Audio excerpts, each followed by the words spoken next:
So Tango Gameworks, a studio that was once hi-fi rushed out of the door by Microsoft, has now been saved.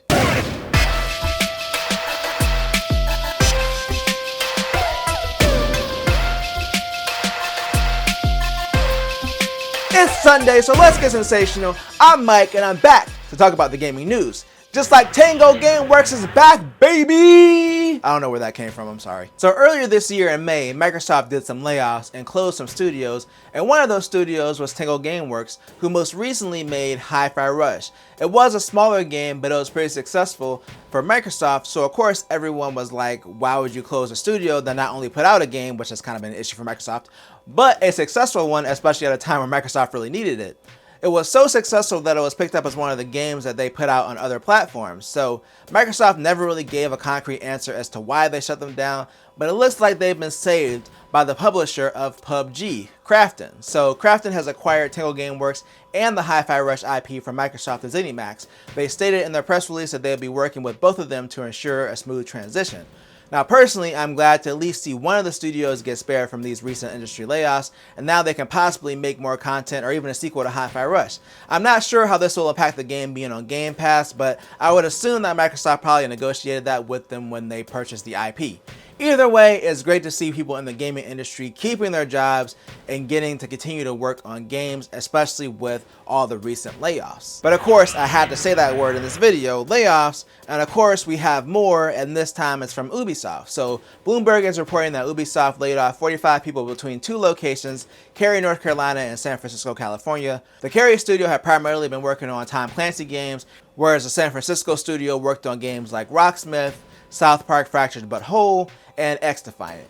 So yeah, both studios have worked on big games, but of course they're still losing people at both of these studios. The article from Game Developer also mentions that when Ubisoft did cuts back in April, they announced that in May they laid off 1,700 people between 2022 and April of 2024. 1,700 people. I guess there's even more now with these current cuts they just made. And I understand that 45 in comparison isn't a lot, but that's still people being cut and entering a job market in a field that's not really looking for talent right now. So it's really tough for everyone affected by these layoffs in the gaming industry. So yeah, I hope everyone comes out of this fine and can find jobs, but I don't expect this to be the end of layoffs for this year. And you know what else I don't expect this year? Grand Theft Auto San Andreas, specifically for the MetaQuest. I'll be honest, I covered this game coming out for VR when it was first announced back in 2021, but I completely forgot that it was supposed to come out eventually. But it looks like it's not coming out anytime soon. So Meta has confirmed that the game is on hold indefinitely. So basically it's either not coming out anytime soon or not coming out at all. I thought the initial announcement was kind of weird, to be honest. Like, a diorama style game can be cool in VR, but I don't know if there's a real hankering for an older GTA game in VR.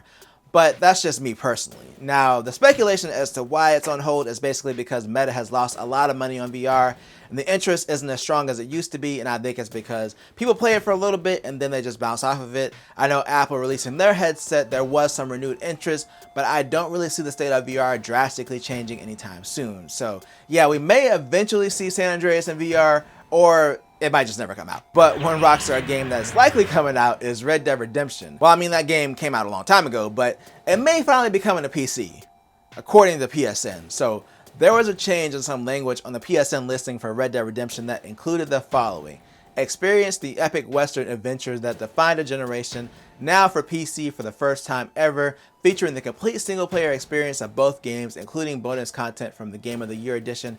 Red Dead Redemption features all of the 2023 console version upgrades, plus PC-specific enhancements, including support for increased resolution and frame rates, multiple displays, and other accessories, plus spatial surround sound. So yeah, that language has now been removed from the listing, but yeah, it looks like somehow someone did messed up and accidentally put this language in the listing. I mean, it's not too big of a stretch to assume that it's coming to PC, considering that they did the updated console version and the Switch version of the game recently.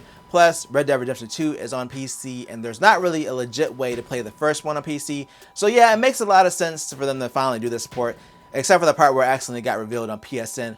That part doesn't really make a lot of sense. Just like it's making less sense for me to continue to run Windows 11 on my ROG Ally when there's a really good alternative possibly coming soon. So last week we talked about some language in a recent beta for SteamOS that included language about adding support for ROG Ally keys.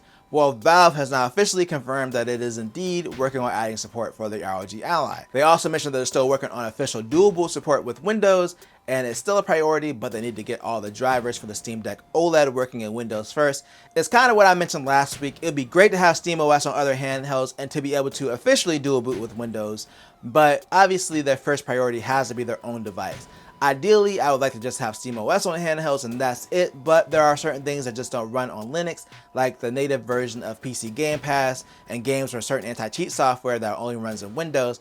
But either way, when Valve finally releases SteamOS on the Ally, I'll probably be one of the first people to try it. But you know what else I want to try? Nintendo's next system, whenever it comes out.